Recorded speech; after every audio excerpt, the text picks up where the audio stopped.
नमस्कार, स्वागत है आप सभी का हरियाणा भारत में। मैं आपके साथ खुशबू खान। बुलेटिन की शुरुआत करेंगे, लेकिन एक नजर अब तक की सुर्खियों पर। पलवल के एक लोकल ट्रेन में मिला बम। आनन फानल में खाली कराई गई ट्रेन। मौके पर पहुंचे पलवल के एसपी। महम विधायक बलराज कोंडू के ठिकानों पर 24 घंटे से ज्यादा चली इनकम टैक्स की रेड। लगभग 40 ठिकानों पर आईटी ने मारा छापा। किसान नेता गुरनाम सिंह चडोनी ने सिरसा में किसानों से की मुलाकात। चडोनी ने किसानों से कहा कि भाजपा और जेजेपी के नेताओं का जमकर करे विरोध। उप मुख्यमंत्री दुष्यंत चौटाला ने किसानों को लेकर दिया बड़ा बयान। चौटाला ने कहा जौ की फसल पर दी जाएगी 1600 रुपए की एमएसपी। कोरोना के नए स्ट्रेन के खतरे को देखते हुए प्रदेश सरकार हुई अलर्ट। फरीदाबाद जिला प्रशासन ने जिले में 15 नए कंटेनमेंट जोन किए घोषित। पलवल से एक बड़ी खबर सामने आ रही है। पलवल के एक लोकल ट्रेन में बम मिला है। एक संदिग्ध पैकेट में ये बम मिला, जिसके बाद आनन फानन में ट्रेन खाली कराई गई। बम स्क्वाड ने ट्रेन में बम होने की पुष्टि की है। मामले की जानकारी मिलते ही पुलिस ने मौके पर पहुंचकर जांच शुरू कर दी है। पलवल में ये लोकल ट्रेन नई दिल्ली से पलवल आई थी। ट्रेन में बैठे लोगों ने पुलिस को संदिग्ध बैग की सूचना दी, जिसके बाद पुलिस को ट्रेन में बम बरामद हुआ। बम स्क्वाड की टीम ने बम को डिस्पोज कर दिया है। वहीं बम डिस्पोज करते समय पलवल के एसपी भी वहां मौजूद थे। महम विधायक बलराज कुंडू के ठिकानों पर इनकम टैक्स ने रेड मारी है। गुरुवार की सुबह से बलराज कुंडू के तमाम ठिकानों पर इनकम टैक्स की टीम ने रेड मारना शुरू किया था। देर रात इनकम टैक्स की टीम ने फाइलों को खंगालना शुरू कर दिया। कल रात नोएडा सेक्टर 62 में केसीसी बिल्डर्स के दफ्तर में भी आईटी की टीम ने छापेमारी की। गुरुग्राम में स्थित कोंडू के दफ्तर में भी आईटी ने छानबीन की है।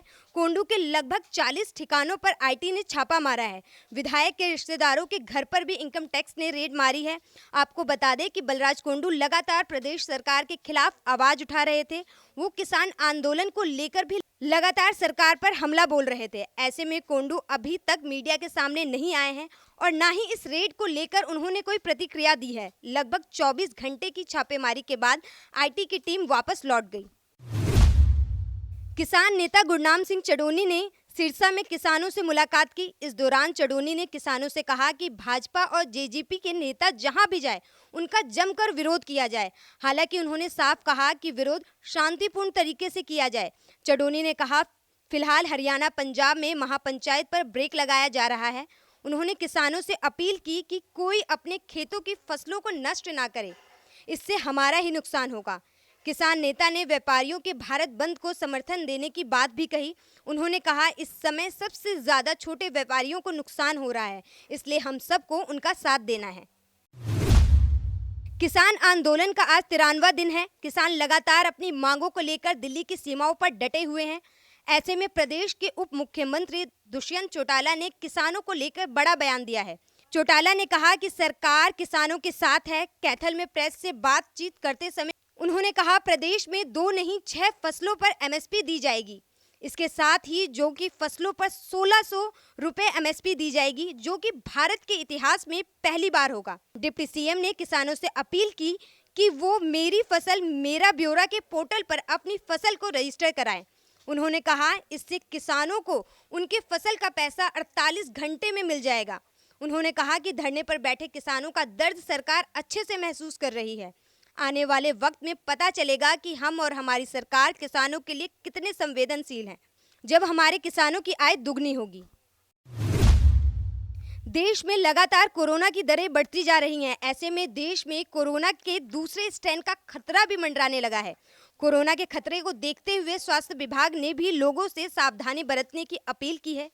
विशेषज्ञों का कहना है कि अगर कोरोना का दूसरा स्ट्रेन भारत में आया तो यहाँ की स्थिति पिछले साल से भी खराब हो जाएगी। वहीं प्रशासन भी कोरोना के नए स्ट्रेन को लेकर अलर्ट हो गया है। फरीदाबाद जिला प्रशासन ने जिले में 15 नए कंटेनमेंट जोन घोषित किए हैं। दरअसल फरीदाबाद में कोरोना से गुरुग्राम के बाद सबसे ज्यादा मौतें हुई हैं। इसीलिए प्रशासन ने कोरोना से लड़ने के लिए अपनी तैयारियां शुरू कर दी है। प्रशासन लोगों से मास्क लगाने की लगातार अपील भी कर रहा है और अगर कोई कोरोना के नियमों को तोड़ेगा तो उस पर जुर्माना भी लगाया जाएगा।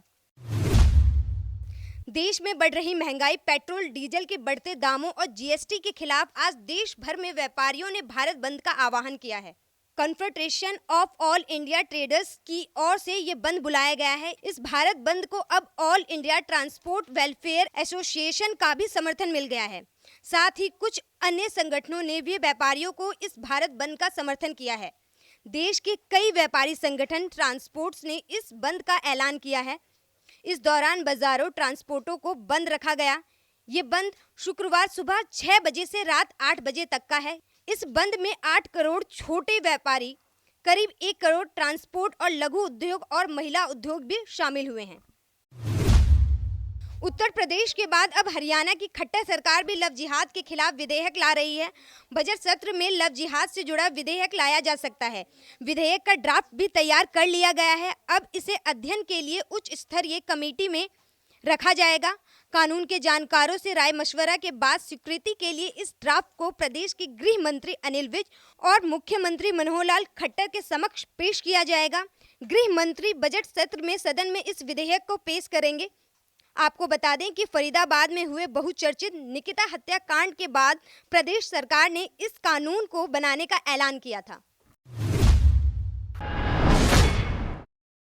हरियाणा भारत में फिलहाल मेरे साथ इतना ही। देश प्रदेश की तमाम अहम खबरों के लिए देखते रहिए हरियाणा भारत।